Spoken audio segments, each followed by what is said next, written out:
Howdy, Aggies. Welcome in to the Aggie Audible. I am your host, Lee Hillis, and as you see, the Aggies Blackout Mississippi State. But let's bring in our counterpart, class of 2022, Kyle Lovingood. Gig 'em. The blackout was successful. The defense Aggies was too. remain undefeated, basically. Yep. First half was thanks to defense.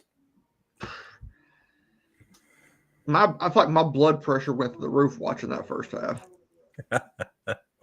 Oh man, it was yeah. I'm like, come on, offense. They were trying. You could see it. They were just dragging and dragging and dragging. Yeah. It was a penalty here. It was I don't know. It was just a drop An ball overthrow here. An overthrow there. Yeah, no. Yeah, I think we really got to see Marcel probably at his lowest point of the season. In the first half. Yeah, and but there's a redemption story. So Aggies second half. Yeah, Aggies go in the second half and just slaughter. Let Mississippi State have it. Yep. But Aggies take this game 31-9. If you remember what the score was at the half, it was 7-3 A&M. Yeah, that was slow go, but yeah, I mean, I'm glad that A&M finally got going. A&M only trailed once in this game, and it was off the field goal by Mississippi State. That's right. I had forgotten if Mississippi State scored those 3 points first. Yep. And then A&M stormed back and didn't look back. The Aggies would have gotten to the 42 points that we had projected had they scored and not turned the ball over and all that stuff in the first half. If they had just gotten 14 points in the first half, we would have been almost there. The thing that I am scratching my head about was the 4th and 1 on the goal line, or the 4th and goal on the goal line, where we went for it. Yeah. That early in the game, you take the points when you're down there. Yeah.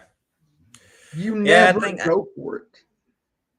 I think it's one of those situations where Oko has faith in the offensive line, and he says, "Go get me a touchdown," and it just didn't happen. It's happened a couple times throughout his tenure, but that's one of the few things you can maybe get excited about with Oko, or like maybe point to a negative thing that Oko had is those goal line stances. But other than that, I mean, it's been up and up and up. Hey, we're 5-0. Come on. So I hate to go back to last week, the whole Auburn debacle with what their AD said. But Billy Lucci retweeted something. It was a quote from Hugh Freeze on Texas A&M. Okay. It was one of my worst experiences in my coaching career offensively. I'm like, Hugh, come on now. You know how A&M is. A&M play good defense. They've done it twice in a row. Yeah, like they've held their opponents to what, 1-23 on third down. Yeah, I mean, like if I'm giving a summary of the game, it's like A&M's defense is legit. It's all SEC. A&M can pass on anybody. A&M can rush on anybody. They can pretty much do the whole thing, and They can then do they can do the whole kit and caboodle basically. right, and if Marcel Reed was just a little bit more accurate and could hit a downfield pass, I mean, it would just break these games wide open. So Well, we had the we're getting there. discussion. We're close. We had the discussion. So like you saw how he was struggling to pass the ball in the first half. Yep. Then they come back out in the second half and they start going underneath. Yeah. 5 yards here, 6 yards there. Or the old adage, 3 yards in a cloud of dust. Yeah, I mean, the rushing game. That works for Marcel, being able to go 3 or 4 yards here, 5 yards there. Allow him to, I know it may sound really vanilla, but allow him to do that just to build his confidence. And then once you feel like, okay, he's got his confidence, then let him take shots downfield. Like you saw that pass to KC that he came down with late in the first half. And then Borkacher basically picked him and the DB up and pushed him in. Yep. Yeah, I mean, it was a great play. That one right there. I mean, KC had to come back to the ball because Marcel had underthrown it. But KC was not going down unless he got into the end zone. He was not going to let that guy tackle him. So I really respect KC for being able to say, hey, mano, I'm getting into the end zone. And like you said, Borkacher, he hoped to finish that one off. But, yeah, I mean, what more could you ask for? Aggies showed they're probably their worst and their best, some of their best all in one game, and we still had probably our biggest discrepancy in the scoring this season. So let's keep that up, and let's just put a full game out there. It's going to be a blowout at some point. But A&M, let's just go through these stats very quickly. Marcel Reed was 13 of 23, 180, 2 touchdowns, pick, and a sack. Yep. Ruben Owens, 21 of 42. Le'Veon Moss, 11 of 36. Craver, 2 of 35. Marcel Reed, 6 of 30. Morrow, 5 of 30. KC Concepcion, 2 of 22. Mari Daniels, 3 of 5. And Nate Borkacher, 1 of 3. And that one carry he had was for the first down. Yep. Down on that drive where A&M went for it on 4th down. Yeah, that was a unique play when they handed it to him. I was like, oh, that's new. And that proves it, that because like nobody, not even us, had seen that. Yep. Mario Craver, 6 of 80. KC Concepcion, 4 of 61 and 2 touchdowns. Ruben Owens, 1 of 19. Terry Bussey, 1 of 13. Nate Borkacher, 1 of 7. So the interesting thing is, neither of the receivers, KC Concepcion or Mario Craver, had over 100 yards receiving for the first time this season. Yeah, I think that was due to that slow start in the first half. But, man, I remember KC Concepcion flashing on the field, and I must just take Mario Craver for granted. I just didn't realize he was the leading receiver. So that's awesome. It's good to see him just keep on rolling. And then Blake Shapen from Mississippi State, 15 of 20, 142, 1 touchdown, 1 interception, sacked 4 times. Bothwell, 14 of 60. Booth, 8 of 59. Thompson, 1 of 1. Johnson, 1 of -7. And Shapen, 7 of -36. Yeah, all them sacks are adding up. Wrong direction. Thompson, 2 of 54 in the touchdown. Evans 5 of 41, Williams 3 of 25. Trayor, the tight end, 1 for 9, Booth 2 for 7, Bothwell 2 for 6. And then, as we said, A&M has held their opponents on third down to total 1 for 23. They held Mississippi State 1 for 10. That's just insane. Now, you can't really, especially in this day and age with all the explosive offenses, the fact that we're able to hold, these teams on third down. I mean, it doesn't matter what you do on first and second down if you can't get a third down. So, I mean, I'm just kudos to the Aggies, kudos to Elko and the defensive staff for really getting that shored up. And then penalties were a killer for us. 9 penalties for 66 yards, while they had 3 penalties for 35. Whatever Levy's doing over there, he's got them playing disciplined, which is what we need. Yeah. I mean, the Aggies, they have like 7 penalties, I think, in the first half, and then they had 3 in the second half. So they cleaned it up in the second half. One. I think they only had 1 in the second half. Well, it was significantly less. And if you heard Mario Craver in the post game talk about it, he said Elko came in there and let them know that it was unacceptable at halftime. And then once Elko was asked about it, after Mario Craver had gone, Elko was like, I just went in there and just told them, very kindly what they needed to hear. But that is not what Mario Craver, the way he said it. So, yeah, Elko went in there and told them they needed to clean it up, and they did. But we favored time of possession, 38 minutes, 17 seconds to 21:43. Yeah, I mean, we dominated the time of possession, and we dominated the total yards. And we also dominated the rushing yards, 299. That is insane. But we held them to under 80. Yeah, that's a big discrepancy. Very lopsided. Yeah, if you're rushing that many yards more than the other team, you're hoping your time of possession is. Yeah. But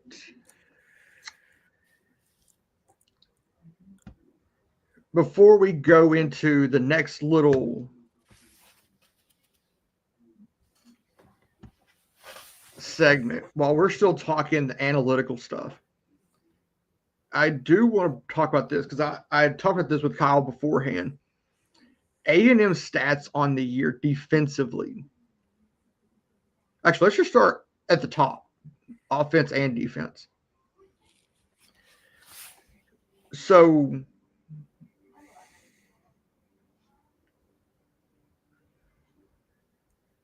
Marcel Reed on the season, 80. Hang on. Where'd he go? Oh, 86 for 144. Okay. Completion to attempts. 1,256.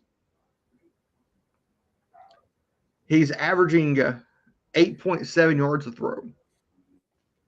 That's good.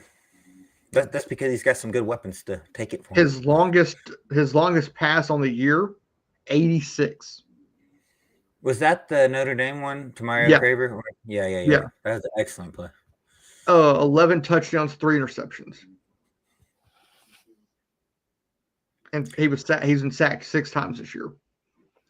But between every A&M quarterback this year, the 3 that have played, Reed, O'Neal, and Hart, 90 to 152, 1,357, averaging 8.9 per throw. I'm glad to see that the passing yards is coming in nice and strong, because last year we did not have that. We were struggling. 12 touchdowns, 4 interceptions, 7 sacks. Yeah. But then you get to the rushing. We've carried the ball 201 times Golly. for 977 yards, 4.9 yards a carry, with a long of 38 and 9 touchdowns, with Le'Veon Moss having 5 of those 9. Marcel Reed with 2, Craver with 1, and E.J. Smith with 1.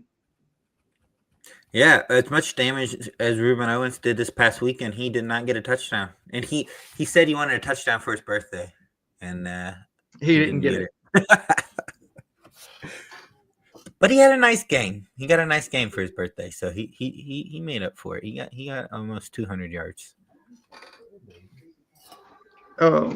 Receiving, Mario Craver is leading the way with 30 catches.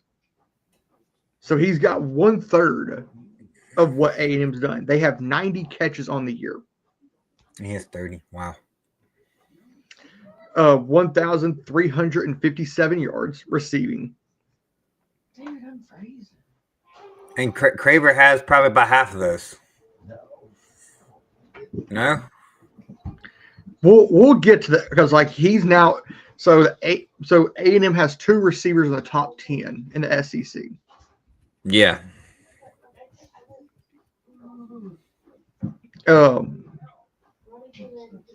86 is the longest receiving touchdown. That's Craver. Mm-hmm. They're averaging 15.1 yards per catch. They're averaging 15 yards per catch. So the wide receivers? Yes. So it's a wide receiver unit. Yeah. Okay. That makes sense. With 12 touchdowns. With KC having 5 and Craver having 4. So those two have 9 touchdowns combined between the two. Bussy has 1. Theo has 1, and Borkacher has 1. Yeah. It's good to see the balls getting spread around by the tight ends. I would like to see Bussy or Aston Bethel Roman. Come on, let's see y'all. Bussy had 1 touchdown, right? Yeah. Yeah. I would like to see them get more involved. Bethel Roman has 5 catches, 86 yards. Okay. Yeah. Don't do it, babe. Theo has 7 for 48. Okay. But the kicking game, we're 21 of 22 on the year on extra point. Zirkle is the only one who's missed one between him and Bond. Okay. 7 field goals made, 11 attempted. So 7 for 11 on field goal. Okay. But then you break it down a little bit further. You're 1 for 1 on 20 to 29. You're 2 for 2 on 30 to 39. You're 4 for 5 on 40 to 49, and you're 0 for 3 on 50 plus. So we haven't made one over 50 yards yet, huh? But your long is 49 by Bond. Okay. And you've got 42 points out of your kicking game. Yeah, they've done well. They would have had more if they kicked that first one of the game instead of getting stuffed on the goal. Bond has 28 of those. So is the other guy hurt, or did Bond just win his starting role back? He got it back due to injury. Okay, so now he's in a groove, and they're gonna stick with him. Yeah. Okay. Defensively, we have 303 total tackles. Okay. When I hear that many tackles, to me that means that we're doing a good job getting off the field, and we're not having to go play after play after play. Like I would have guessed close to 450. So 1, 2, 3, 4. The top 5 are all above 20.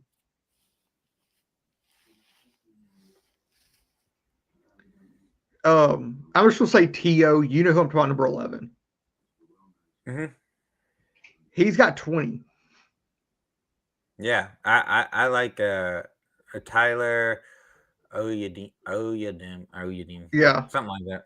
Albert Regis has 22. Will Lee has 23. Ratcliffe has 28. And the linebacker, Captain Torian York, has 34. Yeah, I'm proud of York. He's come out and balled. He's come and played. So we have 177 solo, 126 assisted. But then the number that really perked my ears was our sack number. We're averaging just under 4 a game That's good. with 18 sacks through 5 games. Yeah, so last season we had 24 for the whole season. And we're already at 18. I think we'll probably hit upwards of probably 28, between 28 and 31. If we can get 30, boy, that'll make me happy. Yeah, and with all those tackles you're hearing across the defensive line has been active. So the defensive ends have been getting in the backfield, tackles for losses, and then they've been stuffing the run, and they've been playing well in there, clogging it up and making tackles. So when your defensive line's playing that well, which is to me was a concern at the beginning of the season, we didn't know how the defensive line was going to be because it seemed like we had some inexperience or players that hadn't played in the SEC level. But between transfers, Albert Regis had been there a while, they've really solidified and done a good job. And like those guys like Regis, they're just now really getting their shot because you've had Shamar Stewart, Shamar Turner right there the whole time. Correct. Yeah. And like Regis has basically been a rotational piece behind those two. Now that position is his, he's really getting to grow into who he is as a player. Oh yeah, I enjoy his personality on the field. So he's just a fun player to watch overall. Yeah, and we have 15 pass deflections. That's insane. 2 interceptions, 4 forced fumbles, 2 fumble recoveries. That's good. So that really shows you how explosive we are across the board. Yeah, I mean the defense they're coming up with plays. That's what it means. The way when you say all those stats. But my players of the game from the blackout game, Kyle, you have seen these. Honorable mention, you had to go offensive line. Yeah, Marcel, great. Marcel has stayed clean this year. Yeah, they've done a great job. I've really appreciated how solid the offensive line has been because they've given, like this game, in the first half, it wasn't Marcel Reed didn't have time to pass. He was just dancing back there for the most part, just waiting to find a throw. Like he was not comfortable. Yeah. He had those. He had too much energy running through him. Yeah, I think he was anxious, anxiety. And think like this. Notre Dame offenses were stellar. Defenses struggled. Last week, offense struggled, defense excelled.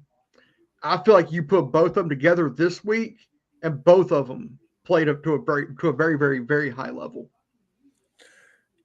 Yep, we got in the end zone like we were supposed to, so I agree. And we held them to 1 touchdown. They bobbled the PAT snap.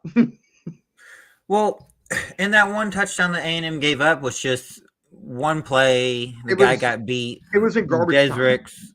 Yeah, but I sure would have loved to have that one back. I'm sure they would have too. So it could have been like 3 to 31 or something like that. Yeah, it was something. I don't know how long it was. But then you also had to go Mario Craver because one, he was the highest leading receiver on this team in this game. Man, yeah, I'm proud of Craver. I mean, he's just a sophomore too, and this is his first year in the system, and he is just taking it by storm. He's excelling. Yeah, proud of him. But then offensively, you had to go Marcel Reed. Yeah, Reed. Because the offensive line kept him clean. Like, he was sacked once. He could have been sacked 3 or 4 times or more. Yeah, the second half, Marcel Reed turned on his red game a little bit more. Or at least he may have had the same amount of rushes, but he was at least more successful in the second half when he did run. He turned into the Marcel Reed that played at LSU last year. Yeah, a lot more like it. Yep. That black uniform and everything. Exactly. Then you had to go to Reuben Owens. 21 carries for 142. Mm-hmm.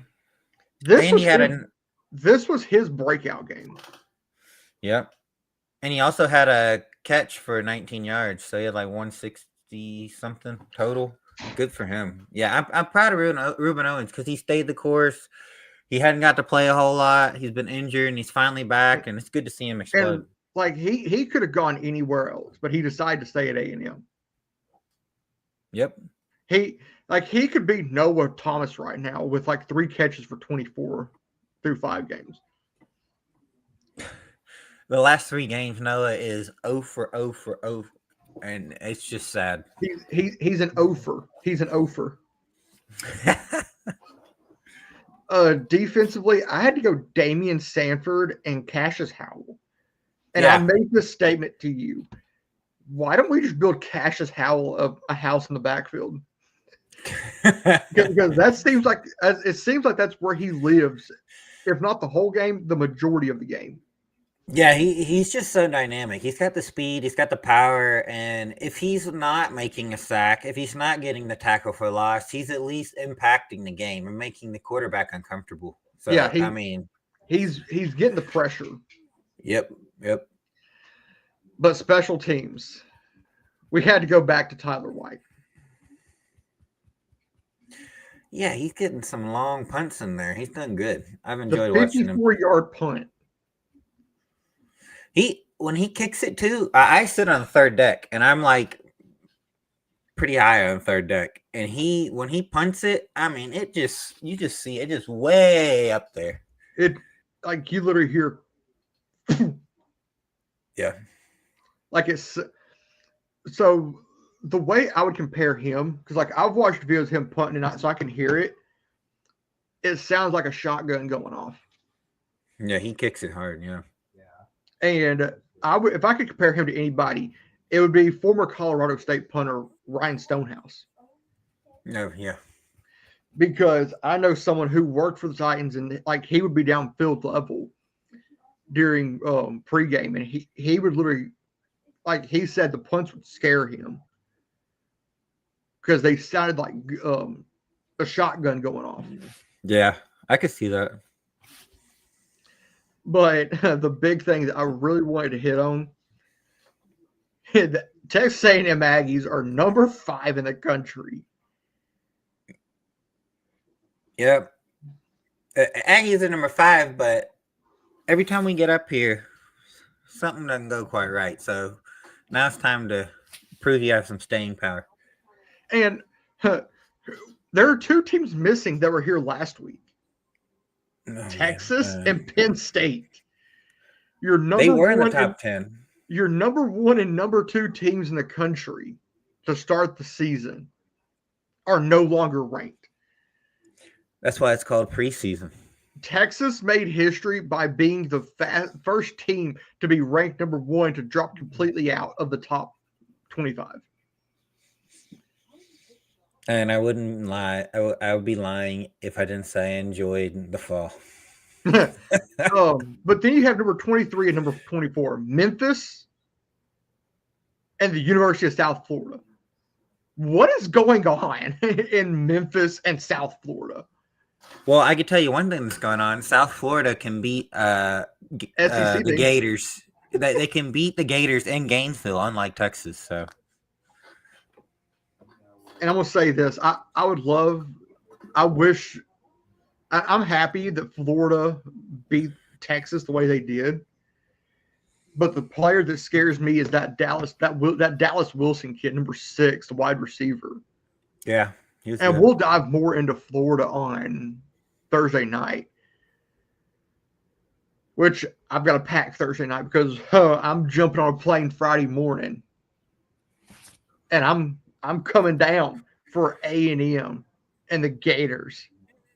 Yeah, I mean, the fact that Florida won just means that this game means a little bit more in College Station. So And yeah, it kind of chaps me that they did not put this game on ABC. well, I mean, it's still on ESPN, but yeah, I agree.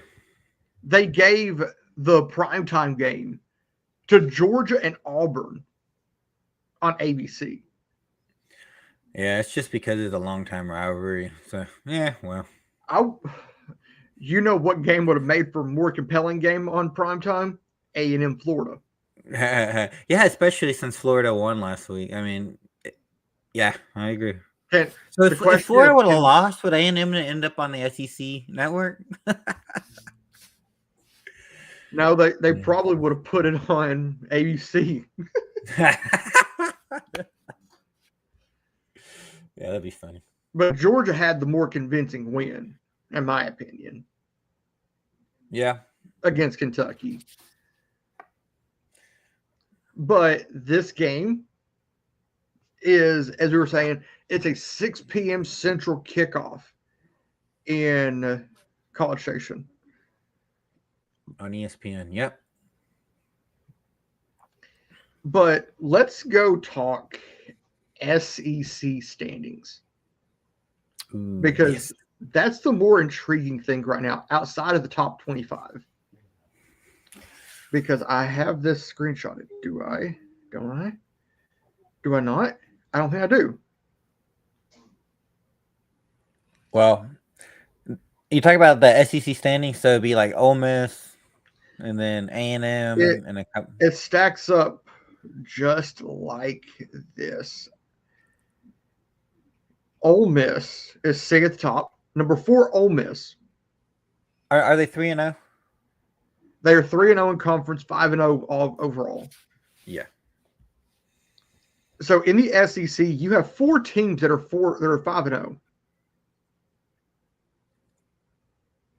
But you have 5 teams that are undefeated in conference play. Yep. So the top 5 teams in our conference right now: Ole Miss, A&M, Alabama, Missouri, and Oklahoma. Yeah. Interesting mix. And number 4, Ole Miss. Number 5, A&M. Number 6, Oklahoma. And number 14, Missouri are the only undefeated overall record teams in the SEC. Okay. Yeah. Bama's 4-1. Yeah, Bama's 4-1, but Bama has come. They have looked a lot better. So kudos to them. So A&M, like if you did it based on overall points for Vandy would be the number 1 team in the conference. Like the amount of points scored? For them in their favor. Yeah. Vandy has scored 259 points. That's impressive. Tennessee has scored 255. Okay. Missouri, 226. Ole Miss, 203. Mississippi State, 202. Okay. A&M is under 175. Man, that is crazy. It's crazy that Vandy's number 1. That is just nuts. That blows my mind. South Carolina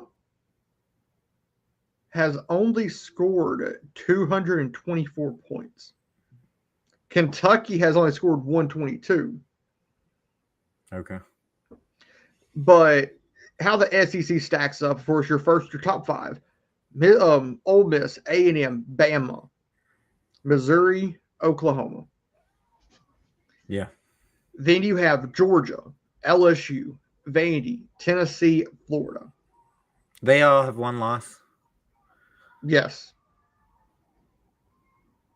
South Carolina is a 1-win, 2-loss team. Okay.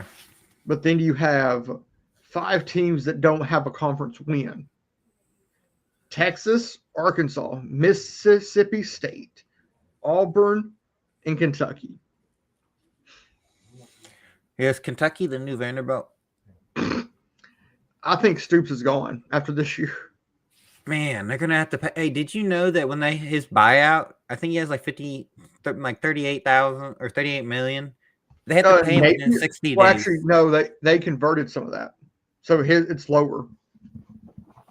Oh well, tell me about this. So what is it? I think they converted like $10 million. So it's like 28. Oh, okay. That's a little bit more than what Napier is. Napier's like 23, 20 and 23. Yeah, they got to keep both of them. And if Napier loses this week, could the writing be on the wall in Gainesville? It could be, but I think both Kentucky and the Gators should keep their current head coaches. There's no need to make changes. They're fine how they are. Coming from an Aggie. But we'll be back Thursday night to talk the matchup against the Gators, between the Aggies and the Gators. But also, if you're in College Station on Friday afternoon, stop by Simpson Drill Field and then walk over to the north end of the stadium for the funeral of Reveille 9. Okay. It is taking place 5 p.m. on Friday.